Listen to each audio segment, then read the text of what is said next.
નમસ્કાર મિત્રો, આજના વિડીયોમાં આપણે વાત કરીશું જો તમારે ગુજરાતના એવા વેરાવળથી ડાયરેક્ટ ટ્રેનમાં સફર કરીને અહીંયા પ્રયાગરાજ ફરવા આવવું હોય કે અહીંના જે કુંભના મેળામાં સ્નાન કરવા આવવું હોય તો આજના વિડીયોમાં હું તમને વેરાવળથી ડાયરેક્ટ ચાલતી એવી પ્રયાગરાજની સુપરફાસ્ટ ટ્રેનની વાત કરીશ, જેમાં તમે સફર કરીને આરામથી અહીંયા પ્રયાગરાજ આવી શકશો. અને આ ટ્રેન અહીંયા સુપરફાસ્ટ હોવાથી ખૂબ જ ઓછા જેવા સ્ટેશન ઉપર ઊભી રહેતી જોવા મળે છે.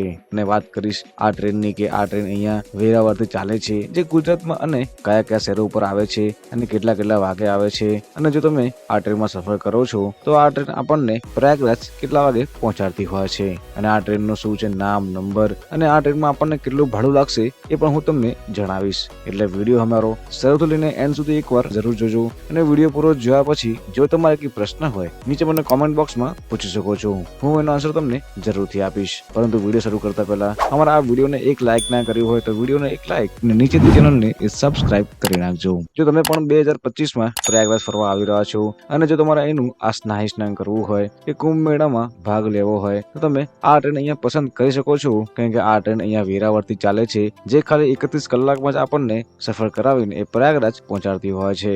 અને વાત કરું આ ટ્રેનની તો આ ટ્રેનનું નામ એ અહીંયા બનારસ સુપરફાસ્ટ એક્સપ્રેસ રહેતું હોય છે, અને આનો ટ્રેન નંબર એ 12,945 રહેતો હોય છે. અને આ ટ્રેનની વાત કરું ટાઈમિંગની તો આ ટ્રેન અહીંયા વહેલી સવારે 4:30 ચાલે છે વેરાવળથી, જે ટોટલ 31 કલાક અને એ 45 મિનિટ પછી આપણને પ્રયાગરાજ બપોરે 12:15 જ પહોંચાડતી હોય છે. અને જો તમે આ ટ્રેનમાં સફર કરો છો તો આ ટ્રેન ખાલી અહીંયા વેરાવળથી પ્રયાગરાજ સુધીમાં 1857 કિલોમીટરનું અંતર જ કાપતી હોય છે. અને આટલું અંતર કાપવામાં આ ટ્રેનને એક દિવસ 7 કલાક અને 45 મિનિટ અહીંયા લાગતો હોય છે. અને આ ટ્રેન એ ટોટલ એમ તો 1972 કિલોમીટરનું અંતર કાપે છે. જો તમારે બનારસ જવું હોય તો તમે આ ટ્રેન અહીંયા પસંદ કરી શકો છો, કેમ કે આ ટ્રેન અહીંયા ડાયરેક્ટ બનારસ માટે અહીંયા તમને એ ચાલતી જોવા મળતી હોય છે. અને આ ટ્રેનની એવરેજ સ્પીડ 57 કિલોમીટર અને મેક્સ ટુ મેક્સ સ્પીડ એ 110 કિલોમીટરની જ રહેતી હોય છે.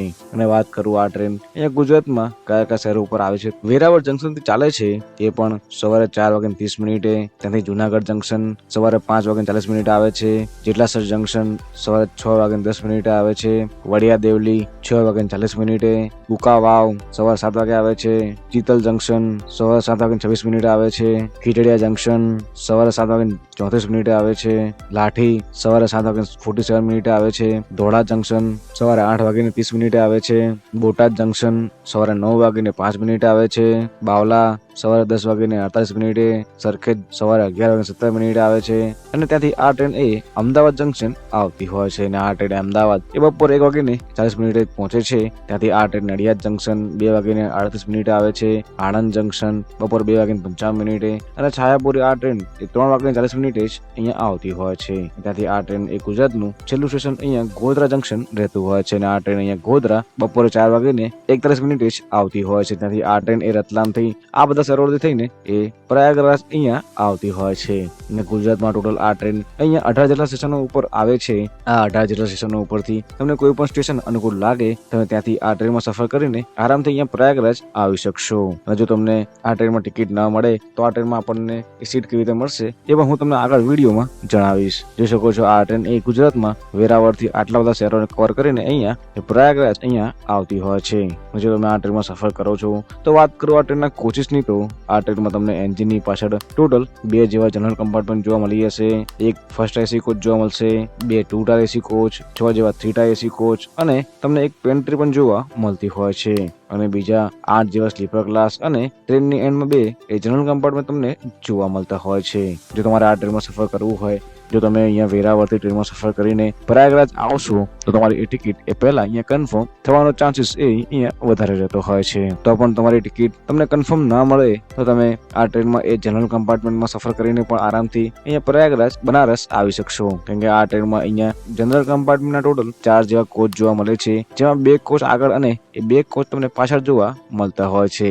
તમે આ જનરલ કમ્પાર્ટમેન્ટમાં સફર કરીને આરામથી અહીંયા આવી શકો છો. અને જો તમારે આ જનરલ કમ્પાર્ટમેન્ટમાં સફર ન કરવો હોય તો તમે આ ટ્રેનની એ તત્કાલ ટિકિટ પણ કરાવી શકો છો, કેમ કે આ ટ્રેનમાં આ ટ્રેન જ્યારે ઉપડે છે એના 1-2 દિવસ પહેલા આ ટ્રેનની એ તત્કાલ ટિકિટ પણ બહાર આવતી હોય છે. જો તમે આ તત્કાલ ટિકિટમાં ટિકિટ કન્ફર્મ કરાવીને સફર કરવા માંગતા હો તો તમને આ ટ્રેનમાં એ તત્કાલ ટિકિટમાં એ કન્ફર્મ સીટ પણ મળતી હોય છે. અને વાત કરું જો તમે આ ટ્રેનમાં આવો છો તો આપણને એક દિનનું ભાડું અહીંયા કેટલું લાગે છે તો આ વાત કરું આ ટ્રેનમાં અહીંયા વેરાવળથી એ પ્રયાગરાજનું ભાડું એ સ્લીપર ક્લાસમાં 750 રૂપિયા લાગે છે, 3 ટાયર એસીમાં 1965 રૂપિયા લાગે છે, 2 ટાયર એસીમાં 2750 રૂપિયા જ અહીંયા લાગતું હોય છે અને આ ટ્રેનમાં તમને ફર્સ્ટ ટાયર એસી કોઈ પણ જોવા મળે છે જેનું ભાડું અહીંયા 4575 રૂપિયા જ રહેતું હોય છે. એટલે આવી રીતે તમે આ ટ્રેનમાં આરામથી સફર કરીને અહીંયા આવી શકો છો જો તમને આ ટ્રેનમાં ટિકિટ મળે.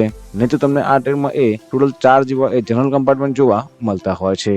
તમે તમારા સગવડ મુજબ તમે આ ટ્રેનમાં તમને જે બી કોચ અનુકૂળ લાગે એમાં તમે સફર કરીને આરામથી અહીંયા પ્રયાગરાજ આ કુંભના મેળામાં દર્શન કરવા આવી શકો છો. અને અમારો આ વિડીયો તમને કેવો લાગ્યો છે એ નીચે મને કોમેન્ટ બોક્સમાં કહેવાનું ના ભૂલતા અને અમારો આ વિડીયો તમારા મિત્રને શેર કરી નાખજો જેની જોડે તમે આ પ્રયાગરાજ જવાનો પ્લાન બનાવી રહ્યા છો. મળીએ જવાના વિડીયોમાં. જય શ્રી કૃષ્ણ.